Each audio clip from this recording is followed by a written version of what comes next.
سلمان صاحب، بڑے پیمانے پر سرمایہ کاری ہو رہی ہے. سب سے پہلے تو مجھے بتائیں، ایک مشروط سرمایہ کاری تو نہیں ہے یہ، اور ایڈ نہیں ٹریڈ کا جو نعرہ لگایا ہے کتنا حقیقت پسندانہ ہے؟ دیکھیں یہ جو معیشت کی مضبوطی ہوتی ہے یہ ملکوں کو آگے لے جانے کا اور قوموں کے اندر خوشحالی کا باعث بنتی ہے.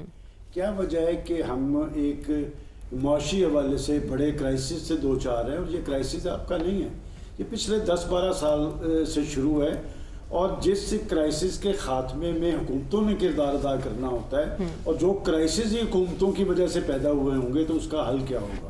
دیکھیں بات یہ کہ ایک پریشان کن صورتحال کے اندر پاکستان کے اندر انتخابات ہوا، اور انتخابات کے بعد جو پاکستان کے الیکٹڈ پرائم منسٹر ہیں وہ میں نہیں دیکھ رہا کہ وہ سیاسی محاذ پہ کوئی سرگرم ہو، وہ معاشی محاذ پہ سرگرم ہے.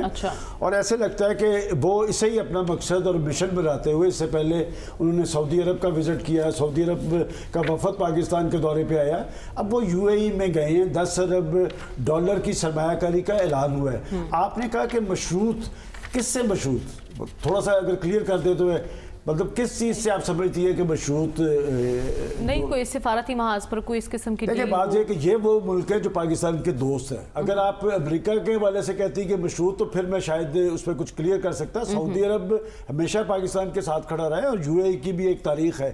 میں سمجھتا ہوں کہ سعودی عرب اور UAE اگر پاکستان کے سرمایہ کاری کے عمل میں سنجیدگی دکھائے تو یقیناً پاکستان کے حالات بھی بہتر ہوں گے. اور یہ جو 5 سے 7 ارب ڈالر کی سرمایہ کاری کا اعلان سعودی عرب نے کیا، 10 ارب، یہ پاکستان پر ان کے اعتماد کا ثبوت ہے. لیکن اصل مسئلہ یہ اعلان نہیں ہوتا، اصل مسئلہ یہ ہوتا ہے کہ اس سرمایہ کاری کے لیے پاکستان کے اندر ایسی فضا سازگار ہے، اس کو قانونی تحفظ حاصل ہے، اور وہ جو سرمایہ کار پاکستان کے اندر آئیں گے جو اپنا اتنا بڑا سرمایہ یہاں پر، انہیں حکومت کا کس حد تک تعاون حاصل ہوگا. دیکھیں شہباز شریف صاحب کے حوالے سے ایک بات میں ضرور کہہ سکتا ہوں کہ شاید سیاسی محاذ پر وہ زیادہ بہتر انداز میں ڈیلیور نہ کر پائے، لیکن یہ جو انہوں نے مقصد، اس کے بعد وہ 4 جون کو جا رہے ہیں. لیکن اس سے پہلے آپ کی ملاقات بھی ہوئی تھی، قطع کلامی کے لیے معذرت چاہتی ہوں، آپ کی وزیر اعظم شہباز شریف سے ملاقات ہوئی، اور آپ نے اپنے تجزیے میں لکھا بھی ہے کہ ان کی بدن بولی بتا رہی تھی کہ وہ بہت پر اعتماد اور مطمئن ہے.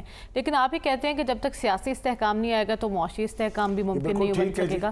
تو سیاسی استحکام کے لیے وہ کچھ نہیں کر رہے. میں آپ دیکھ لیں آج ہی وہ چھپا ہوا ہے کہ وہ اقتصادی اور معاشی حوالے سے یکسو ہیں، وہ کچھ کر کے دکھانا چاہتے ہیں. سیاسی میں نے اسی میں یہ بات لکھی ہے کہ کیا پاکستان کے اندر سیاسی استحکام میں ان کا کوئی کردار نہیں ہے.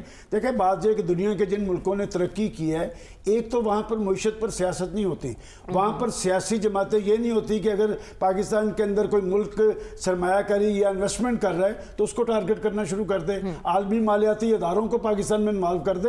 شہباز شریف صاحب ناممکن کو ممکن بنانے کی صلاحیت تو رکھتے ہیں، لیکن کیا پاکستان کے اندر جو سازگار سیاسی ماحول ہے اس میں کوئی پیش رفت ہو پائے گی؟ جب تک سیاسی ماحول طاری نہیں ہوگا اور پاکستان کے اندر ایسی فضا طاری نہیں ہوگی، بڑے پیمانے پر ہونے والی یہ سرمایہ کاری کیا نتیجہ خیز ہوگی، یہ سوال کھڑا رہے گا. ٹھیک ہے سلمان گنج صاحب، میں آپ سے جاننا چاہتی ہوں کہ یہ رہائی کہی جا رہی ہے کہ کسی ڈھیل یا ڈیل کے نتیجے میں ہوئی ہے، آپ کیا کہیں گے اس پر؟ دیکھیں میں کوئی ڈیل یا ڈھیل کی بات تو نہیں کر رہا، میں تو اس کی ٹائمنگ کی بات کر رہا ہوں کہ یہ ٹائمنگ بڑی امپورٹنٹ ہے. کیسے؟ اس لیے کہ ایک نئی صورتحال طاری ہوئی ہے جس میں تحریک انصاف کے اندر ایک اہم ان کا عنصر جو ہے وہ اس بات پہ غور کر رہا ہے کہ جی ہم اس سطح پہ کیوں کر پہنچے. اور یہ بات ڈاکٹر عارف علوی صاحب نے بھی لاہور میں کہی تھی کہ جی ہم نے اس امر کا جائزہ لیا. اور میں جو سمجھتا ہوں کہ دیکھیں جب آپ نے وکلا لیڈرشپ لے کے آئے سامنے تو انہوں نے خان صاحب کو باور کروایا کہ کورٹس بھی ہمارے ساتھ ہیں، جسٹس عمر عطا بندیال صاحب تھے کہ ہم یہ کریں گے تو الیکشن بھی ہو جائیں گے. انہوں نے اسمبلیاں بھی توڑوا دی، حکومتیں بھی توڑوا دی، خان صاحب بھی وہاں پہنچ گئے. دیکھیں پرویز الہی صاحب جس کیفیت میں تحریک انصاف میں گئے تھے وہ سب پہ یہاں ہیں کہ 24 گھنٹے کے اندر انہوں نے پہلے ایک پارٹی کی طرف تھے، پھر اپنے بیٹے کے پریشر میں آ کے اگلے دن وہ بنی گالہ چلے گئے.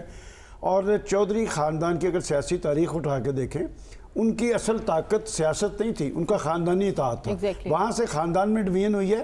اگر پرویز الہی صاحب باہر رہے ہیں تو پرویز الہی صاحب کے بعد میں سمجھتا ہوں کہ بڑے فیصلوں کا اختیار، یہ پارٹی کے پریزیڈنٹ بھی تھے، بڑے فیصلوں کا اختیار اب وکلا لیڈرشپ کے پاس نہیں ہوگا، اب سیاسی رہنماؤں کے پاس ہوگا، اور چودھری پرویز الہی صاحب مزاحمتی سیاست نہیں کریں گے۔ ان کے آنے کے بعد کیا ہوگا، ایک تو وہ پاکستان کی فیصلہ ساز قوتوں سے اپنے تعلقات بحال کریں گے، اچھا، دوسرا وہ تحریک انصاف کے لیے کوئی سیاسی راستہ بنانے کی کوشش کریں گے۔ نہیں تو خان صاحب ان کی مانیں گے؟ خان صاحب تو مشہور ہے نا کہ کسی کی سنتے نہیں اور مزاحمتی میں تو سیاست جس کی طرف بندے سے ان کا ملا ہوں رجحان تو ہے۔ میں یہ بات کر رہا ہوں کہ ڈاکٹر عارف الوی صاحب کا ہمارے سارے جرنلسٹوں کے سامنے یہ کہنا تھا کہ ہم نے دروازہ کھٹکاتے رہنا ہے جب تک دروازہ نہ کھل جائے۔ بھائی دروازہ بند کیوں ہوا؟ پہلے تو آپ اس عمل کا تجزیہ کریں نا کہ بات یہ کہ جن کا دروازہ آپ کھٹکانا چاہتے ہیں، پولیٹیکل فورس وہی ہوتی ہے جو پولیٹیکل ڈائیلاگ پہ یقین رکھے، اور پرویز الہی صاحب کی سیاست وہ ہمیشہ پولیٹیکل ڈائیلاگ کی بات کرتے ہیں، ان کے یہاں ایک رکھا ہوا ہے، وہ سیاسی لوگوں سے ملنا جانتے ہیں، وہ سیاسی عمل کا حصہ بنتے ہیں۔ میں سمجھتا ہوں کہ پرویز الہی صاحب کی رہائی جو ہے وہ تحریک انصاف کے حوالے سے خوش آئند ضرور ہو سکتی ہے، اس لیے کہ پولیٹیکل لوگ جب وہ پولیٹیکل راستہ بناتے ہیں، وکلا نے جس سمت پہ وہ لے کے گئے خان صاحب کو، خان صاحب جیل میں بھی پہنچ گئے اور انہوں نے اپنی اسمبلیاں بھی توڑوا دی، اپنی حکومتیں بھی توڑوا دی۔ لیکن ابھی تک تو پارٹی میں ہم دیکھ رہے ہیں نا کہ وکلا گروپ ڈومیننٹ ہے، تو کہ اب سیاسی قیادت آگے بڑھے گی اور کوئی راستہ نکالے گی